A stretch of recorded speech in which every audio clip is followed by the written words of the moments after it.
Hey guys, welcome to my channel. If you know me, you should know that it is time to have your best YouTube experience. Welcome guys to my channel. My name is Chisimdi Nzotta. I'm a lifestyle YouTuber living in Lagos, Nigeria. Welcome guys. So guys, it just dawned on me that I am about to change my intro, God willing. I'm about to start saying I'm a Nigerian lifestyle YouTuber living in London. Okay guys, so today is not going to be one of my very fun videos. So in today's video I'm going to talk about living Nigeria, what we call Japa, and how hard and challenging the whole process is. Nobody tells you, nothing warns you about how hard, how stressful, how challenging it is to, like, you know, get a visa to move out from Nigeria and stay in a new country, at least for a while. Now, I'm not saying that it's not possible. I'm not saying that, you know, I'm not here to discourage anybody. I'm just saying that there's so much you have to prepare for if you are interested in a journey like this. There's so much that is not talked about. There's so much you have to prepare for. Now, it's important for you to have money. Like, it's important. You need money to, like, you know, move out of the country, to, like, you know, get a visa somewhere, student visa, whatever kind of visa. Like, you need money, and a lot of money. However, if you are getting like a full sponsorship or scholarship and, you know, that kind of financial support, of course you may not need like as much money, but if you're doing it on your own, you are going to need money from maybe yourself, from family, from loved ones, wherever, even if it means starting like what's it called, a GoFundMe or whatever. But just have it in mind that you are going to need a lot of money. Whatever your estimate is probably going to take you more than that. I am currently on the journey right now to, you know, leave the country and get a student visa, and in this video I'm going to talk about all the challenges, and boy are there a lot of challenges. I'm going to talk about everything that nobody warned me about. So please guys, stay tuned and hit the subscribe button, like this video if you like it, and let us get right into it.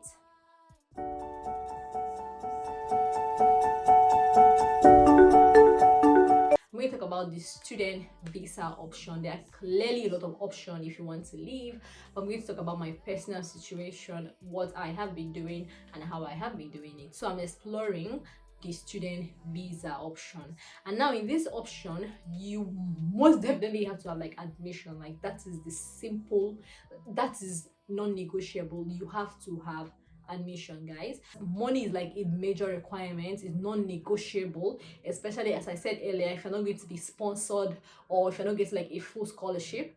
However, it's not enough to have money.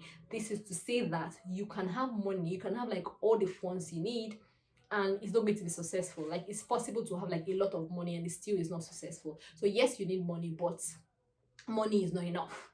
First, yeah, you have to like get admission. So the first step is to look for schools and apply to these schools and hopefully get admitted in your choice school. Okay, now this step needs a lot of research, and it's a good thing that for UK universities you do not need to pay an application fee, so it's super helpful, unlike Canada or other schools, other countries where you are paying an application fee. So imagine paying an application fee for like 5 schools.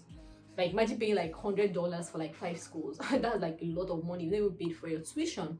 So it's a good thing that for UK universities you do not need to pay application fees. However, you need to apply regardless. You need to make your research. You need to know what requirements do this school have, like which one of them do you meet, what are their English requirements, what are the requirements for enrollment, what do they require of students, and which one of them do you need. So you guys, it was not easy. You see, I'm a writer myself, but at the point I wanted to employ someone to do the application process for me, it was not easy. These schools had like a long list of documents you had to, like, you know, submit. Say reference from where you've worked, you needed WIRE, you needed like your transcript, your certificate, and all of that. Original copy, most of these cases you need like an original copy, and you need to like write a statement of purpose. You need to, like, you guys, it was a tedious process. considering that I was applying to like not one school, because you want to increase your chances. Okay, I wanted to join the January intake, so I just wanted to like, you know, apply for as much as possible to increase my chances. So I researched schools that like met what I was looking for, my budget, the modules I wanted, the course I was looking for, like generally the requirements I wanted. It was hard. Okay, it was hard. I did my research, watched YouTube videos, checked their websites, started my application. You guys, it was like you will be applying. At the end of the day, you're not submitted, it's not complete yet. Like I'll spend like days and then I'm not submitted because I'm not like finished. So I'm not saying it's not doable, but it's hard. Like it's hard. But I did keep on applying. I researched, and it was even tougher for me because I was coming from like a non-tech background and I was going to a tech background. So some of these people had requirements like, oh, you need a degree from computer science, you need a degree from mathematics or engineering and similar degrees. You guys, I am from a non-tech background. I do not have this degree. So it was like hard for me to, you know, find schools that were accepting people from non-tech backgrounds. You guys, if you want me to make a separate video for that, let me know in the comment section. I'll make a video about how I eventually found a school that was taking me, who was coming from a non-tech background, to a tech course. Okay, but one thing I'll say here is that it requires, I like how to look for conversion courses. Yeah, so these conversion courses are courses that take people from non-tech background. So if you want me to do like a full video about schools that have these conversion courses, how to go about it, requirements, let me know in the comment section.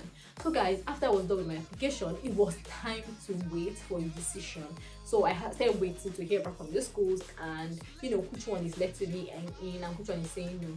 So some of them reached out and said, oh sorry, we are done for January intake, we're going to consider it for September, but I was looking for January. But eventually my dream school right now, but then it wasn't my dream school, did reach out to me and then they gave me admission. Okay, now it was time to proceed because getting admission is like the baby step. Getting admission is like the beginning, like you've not started. So it was time for me to proceed.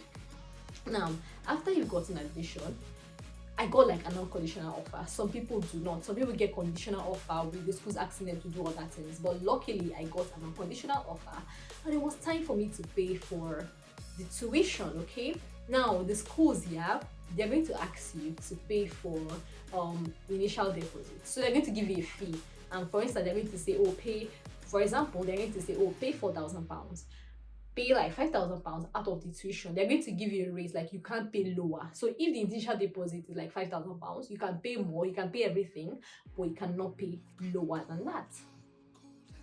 So yes, I did get the admission eventually and I paid for my tuition.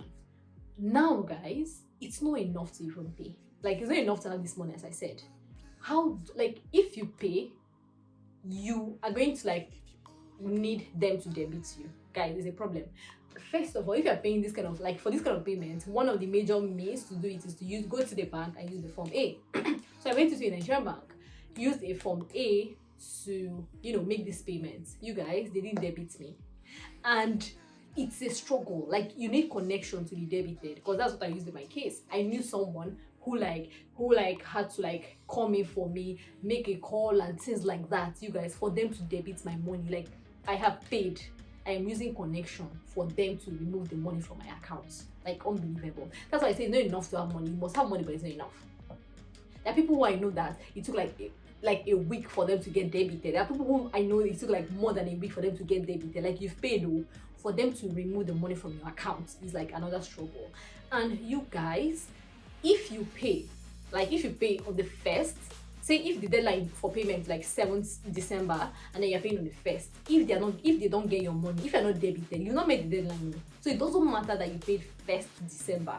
They did not get your debit. They did not get your receipt. You didn't send any receipt. So they're not hearing that, oh, sorry, I was not debited. Like, you paid on first, but it doesn't count because they can't see it. So it's a problem. Like, it was a struggle. Like, you guys, debit me, I've paid. But luckily for me, I was debited in like 2 or 3 days because, as I said earlier, I knew someone.